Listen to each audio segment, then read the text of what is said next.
Hello friend, আমি সুস্মিতা। আমার channel বাংলার সহজ রেসিপিতে আপনাদের সবাইকে স্বাগত জানিয়ে শুরু করছি আজকের ভিডিও। আমার আজকের রেসিপি বাঙালিদের অতি প্রিয় নলেন গুড়ের রসগোল্লা। শীতকালে নলেন গুড়ের গরম গরম রসগোল্লা খেতে যে কি ভালো লাগে সেটা আর বলার প্রয়োজন নেই। আমরা কম বেশি সকলেই খেয়ে থাকি। চলুন দেখে নেওয়া যাক আমার আজকের রেসিপি। নলেন গুড়ের রসগোল্লা তৈরি করার জন্য আমি এখানে 1.5 লিটার দুধ নিয়েছি। দুধটা ভালোভাবে গরম করে নেব। এখানে নিয়েছি 3 চামচ ভিনিগার। সামান্য একটু জল দিয়ে ভিনিগারটা জলের সাথে ভালোভাবে মিশিয়ে নিচ্ছি।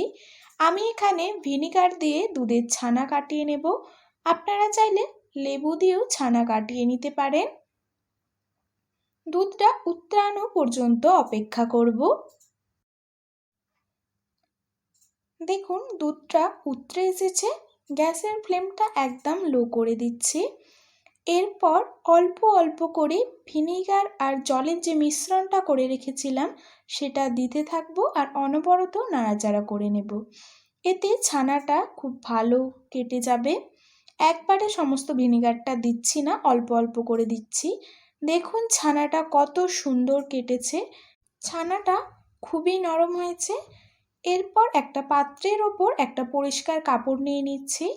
কাপড়ের ওপরে তৈরি করে নেওয়া ছানাটা দিয়ে দিচ্ছি।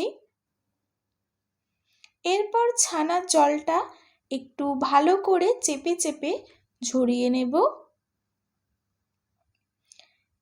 ছানার জলটা ঝরিয়ে নিয়েছি। এরপর একটু পরিষ্কার জল দিয়ে ছানাটা ভালোভাবে ধুয়ে নেব, যাতে ভিনিগার দিয়ে যে ছানাটা কাটিয়েছিলাম সেই ভিনিগারের গন্ধ না থাকে সেই জন্য। একইভাবে ছানাটা আবার ভালোভাবে চেপে চেপে জলটা ঝরিয়ে নেব, যাতে ছানার মধ্যে একটু জল না থাকে। এইভাবে চেপে ছানার জলটা ঝরিয়ে নিয়েছি। এরপর এটা এইভাবে ঝুলিয়ে প্রায় 30 মিনিট রেখে দেব। ফিরে আসলাম 30 মিনিট পর। দেখুন ছানার জলটা একদমই শুকিয়ে গেছে। এরপর হাতের সাহায্যে ছানাটা ভালোভাবে মেখে নিচ্ছি। এইভাবে অবশ্যই একবার বাড়িতে নলেন গুড়ের রসগোল্লা তৈরি করে দেখবেন, খেতে কিন্তু ভীষণই ভালো লাগে। ছানাটা খুব ভালোভাবে মেখে নিতে হবে। একটু সময় নিয়ে 3 থেকে 4 মিনিট সময় নিয়ে আমি মেখে নিয়েছি। এরপর দিয়ে দিচ্ছি 1 চামচ মিল্ক পাউডার, দিচ্ছি 1 চামচ পরিমাণ চিনি, এখানে আপনারা গুঁড়ো চিনিও ব্যবহার করতে পারেন। দিচ্ছি 1 চামচ ময়দা, 1 চামচ কর্নফ্লাওয়ার। এরপর সমস্ত উপকরণগুলো হাতের সাহায্যে ভালোভাবে মেখে নেব। ছানাটা যদি আপনাদের বেশি জলজলা হয়ে থাকে তাহলে ময়দা আর কর্নফ্লাওয়ারের পরিমাণটা আপনারা একটু বাড়িয়ে নিতে পারেন। এরপর হাতের সাহায্যে ঘষে ঘষে ছানাটা ভালোভাবে মেখে নেব। প্রায় 5 থেকে 6 মিনিট সময় ধরে ছানাটা আমি মেখে নিয়েছি। এরপর ছানাটা আমি গোল করে নিলাম। ছানা থেকে অল্প একটু অংশ নিয়েছি।